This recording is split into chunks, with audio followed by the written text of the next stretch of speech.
Welcome to திசியாஸ் kitchen. திசியாஸ் kitchen என்ன பார்க்க போகிறோன்னா, எங்கள் வீட்டில் எல்லாருக்கும் ஒரு ஃபேவரட்டான ஒரு டிஷ் தான் பார்க்க போகிறோம். இது வந்து கனவா கருவாட்டில் தான் செய்யணும். அதே போல் கனவா வந்து நல்லா காய வச்சு வெயில் எடுத்து வச்சு செய்வாங்க. மோஸ்ட்டாக இது கிடைக்காது. உங்களுக்கு கிடைச்சிச்சுனாக்கா இதே மெத்தடில் செஞ்சு சாப்பிட்டு பாருங்கள். அதே போல் இதை பெரிய பெரிய கனவானில் போடுவாங்க, சின்ன சின்ன கனவாவில் போடுவாங்க. எங்கள் வீட்டில் வந்து இது குட்டி குட்டி கனவானில் போட்டு எங்கள் அம்மா கொடுத்தாங்க இதை. ரொம்ப நாளாக அதை நாங்கள் சுட்டு சுட்டு சாப்பிடுவோம். அந்த ஸ்மெல்லும் நல்லாயிருக்கும். எங்களுக்கு பிடிக்கும் அது. உங்களுக்கு பிடிக்குமா என்னன்னு தெரியல. என் பையனுக்கு ரொம்ப ரொம்ப பிடிக்கும் அது. இல்லை மீதி கொஞ்சமாக இருந்துச்சு. அதை சுட முடியல. சுட்டாலும் சீக்கிரமாக கரிஞ்சு போகிற மாதிரி ஆகிடுது. சரி தொக்கு வைப்பாங்க. எங்கள் அம்மா இந்த மாதிரி இருக்கக்குள்ள இது தொக்கு வைப்பாங்க. வாங்க இதை நம்ம எப்படி தொக்கு செய்கிறதுன்னு சொல்லிட்டு வீடியோக்குள்ளே போய் பார்க்கலாம். இந்த தொக்குக்கு ஏற்ற போல் நான் கொஞ்சமாக சிறுபருப்பு வந்து கடையிலும் வச்சுக்கிறேன். அதுதான் கொஞ்சம் காம்பினேஷன் நல்லாயிருக்கும். சாம்பார் ரசத்துக்கெல்லாம் இந்த கனவா கிரேவி ரொம்ப நல்லாயிருக்கும். ஒரு கட்டு சிறுகீரை எடுத்து நல்லா சுத்தம் பண்ணி குக்கரில் சேர்த்துக்கிறேன். இது கூடவே ஒரு பெரிய சைஸ் வெங்காயமும் ஒரு சின்ன தக்காளியும் போட்டுக்கிறேன். தக்காளி அதிகமாக சேர்க்காதீங்க. ரெண்டுத்தையும் பொடியாக கட் பண்ண போல் சேர்த்துக்குங்க. சேர்த்துட்டு ஒரு பெரிய பூண்டை எடுத்து தோலை உரித்து எடுத்து வச்சுருக்கேன். அதையும் சேர்த்துக்குங்க. கண்டிப்பாக பூண்டு எவ்வளோக்கு எவ்வளோ சேர்க்குறீங்களோ அந்தளவுக்கு நல்லாயிருக்கும். ஒரு 8லேருந்து 9 பச்சை மிளகா உங்கள் காரத்துக்கு ஏற்ற போல் சேர்த்துக்குங்க. அதே போல் ஒரு 100 கிராம் அளவு சிறுபருப்பு எடுத்து ஒரு 5 நிமிஷத்துக்கு முன்னாடியே வாஷ் பண்ணி ஊற வச்சு எடுத்து வச்சுருந்தேன். அதையும் இதோட சேர்த்துக்கலாம்.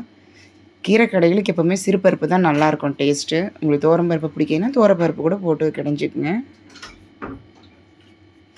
சிறுபருப்பு எல்லாம் சேர்த்ததுக்கப்புறம் கீரை முழுகிற அளவுக்கு தண்ணி சேர்த்துக்கலாம். ரொம்ப அதிகமாக சேர்த்துறாதீங்க. ஓரளவுக்கு முழுகினா போதும். பாருங்கள் இப்போ கரெக்டாக இருக்குது. இப்போ இந்த ஸ்டேஜில் இதை மூடி போட்டு ஒரு 3லேருந்து 4 விசில் போட்டு எடுத்துக்கலாம். இப்போ கனவா கிரேவி செய்கிறதுக்கு நல்லா கொதிக்க வச்ச தண்ணி நல்லா கொதிக்கணும். அந்த தண்ணியில் நம்ம எடுத்து வச்சுருக்க கனவாவை இப்போ சேர்த்துக்கலாம். சேர்த்துட்டு ரொம்ப நேரத்துக்கு விட்டுறாதீங்க. அதில் இருக்க சத்து எல்லாமே போய் வெறும் சக்கை மாதிரி இருக்கும்.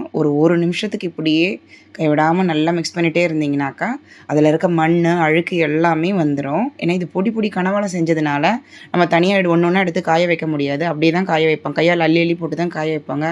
அதுக்காக தான் மண் கல் எல்லாமே இருக்கும். இப்போ ஒரு நிமிஷம் நல்லா நம்ம மிக்ஸ் பண்ணி எடுத்ததுக்கப்புறம் இப்போ இதில் இருக்க தண்ணியை ஃபில்ட்ரு பண்ணி நார்மல் தண்ணியில் ஒரு 2-3 தடவை வாஷ் பண்ணி எடுத்தாச்சு. இதை பாருங்கள், அவ்வளோதான். ஒரு 2-3 தடவை வாஷ் பண்ணி எடுத்தாலே போதும். நம்மளோட கனவா நல்லா சுத்தமாக ஆகிடும். நான் சுடு தண்ணி ஊற்றிட்டு நார்மல் தண்ணி ஊற்றி எடுத்திருக்கேன். அதனால தான் கையை வைக்க முடிஞ்சுது. நம்ம சுத்தம் பண்ணி எடுத்தாச்சு. இப்போ நம்ம கிரேவி செய்ய ஆரம்பிக்கலாம். கிரேவி செய்கிறதுக்கு ஒரு பேன் எடுத்துக்கோங்க. காலையில் 65 போட்ட எண்ணெய் இருந்துச்சு. அந்த எண்ணெயை இப்போ நான் கிரேவிக்கும் சேர்த்துக்கிறேன். ஒரு 3லேருந்து ஒரு 4 ஸ்பூன் அளவு எண்ணெய் சேர்த்துக்கங்க. எண்ணெய் கொஞ்சம் மிச்சமாக சேர்த்தா தான் நல்லாயிருக்கும். எண்ணெய் நல்லா சூடானதுக்கப்புறம் ஒரு 1/2 ஸ்பூன் அளவு கடுகு பொரிஞ்சதுக்கப்புறம் ஒரு கத்து கருவேப்பிலையும் பொரிஞ்சதுக்கப்புறம் 2 நார்மல் சைஸ் வெங்காயத்தை எடுத்து நல்லா பொடியாக கட் பண்ணி எடுத்து வச்சுருக்கேன். அதை சேர்த்துக்கலாம். இப்போ வெங்காயம் நல்லா பொன்னிறமாக வதங்கி வரட்டும்.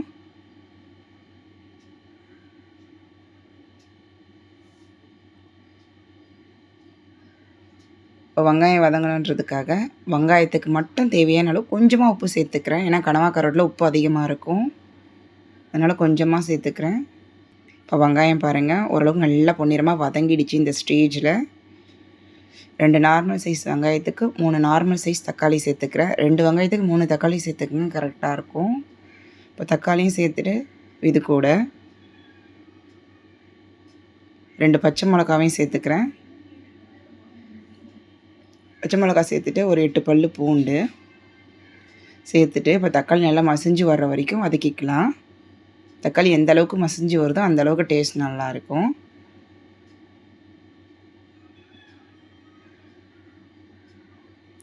பாருங்கள் குக்கர்லேருந்து நல்லா 4 விசில் வந்து ப்ரெஷர் இறங்கிடுச்சு. இந்த ஸ்டேஜில் இது பருப்பு கடையிற சட்டிக்கு மாற்றிட்டு நல்லா கடைஞ்சிக்கலாம். இப்போ பருப்பு கடையிற சட்டிக்கு மாற்றியாச்சு. இப்போ மற்ற வச்சு நல்லா மசிச்சு எடுத்துக்கலாம். பருப்பு கடையிற சட்டியில் கிடைக்கக்குள்ள தான் கரெக்டாக கீரை எல்லாம் நல்லா மசிப்படும். அதுக்காக தான் நல்லா மசிச்சு எடுத்தாச்சு. இப்போ பாருங்கள் தக்காளியும் நல்லா வதங்கிடுச்சு. இந்த ஸ்டேஜில் நம்ம மசாலா ஐட்டம் எல்லாம் சேர்த்துக்கலாம். நான் ஒரு 1/2 ஸ்பூன் அளவு மஞ்சள் பொடி, வீட்டில் அரைச்ச குழம்பு மிளகாய் தூள் ஒரு ஸ்பூன் மட்டும் சேர்த்துக்கிறேன். வேறு எதுவுமே நான் சேர்க்கல. வேறு எதுவும் தேவையும் இல்லை இதுக்கு. ரொம்ப எக்ஸ்ட்ரா மசாலாலாம் போட்டிங்கன்னா நல்லா இருக்காது. இந்த ஸ்டேஜில் மசாலா போட்டு ஒரு 30 செகண்ட் வதக்குனதுக்கப்புறம் நம்ம சுத்தம் பண்ணி எடுத்து வச்ச கனவா கருவாடை இதில் சேர்த்துக்கலாம். சேர்த்துட்டு ஒரு 2 நிமிஷத்துக்கு நல்லா வதக்கிக்கலாம். இப்போ பாருங்கள் 2 நிமிஷத்துக்கு நல்லா வதக்கியாச்சு. இந்த ஸ்டேஜில் தண்ணி சேர்த்துக்கலாம். நல்லா முங்குற அளவுக்கு தண்ணி சேர்த்துக்குங்க. தண்ணி சேர்த்துட்டு ஒரு கொதி வந்ததுக்கப்புறம் உப்பு டேஸ்ட்டு பார்த்துக்குங்க. கொதி வந்தால் தான் கனவாவில் இருக்கிற உப்பெல்லாம் வந்து தண்ணியில் இறங்கும். அதுக்காக தான். அதுக்கு முன்னாடி உப்பு சேர்த்துறாதீங்க. ஏன்னா கனவாவில் உப்பு கூடவும் இருக்கலாம், குறையவும் இருக்கலாம். கொதி வந்ததுக்கப்புறம் தான் தெரியும். பாருங்கள் கொதி வந்து தண்ணி ஓரளவுக்கு சுண்டி போச்சு. உப்பு டேஸ்ட் பார்த்தது எனக்கு கரெக்டாக இருந்ததுனால எக்ஸ்ட்ரா உப்பு நான் சேர்க்கலை.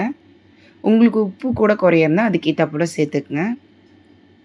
தண்ணி ஓரளவுக்கு சுண்டினதுனால இந்த ஸ்டேஜில் நான் 1 முட்டை 2 முட்டையை உடச்சி ஊற்றிட்டு இப்போ இது நல்லா நம்ம பிரட்டிக்கலாம்.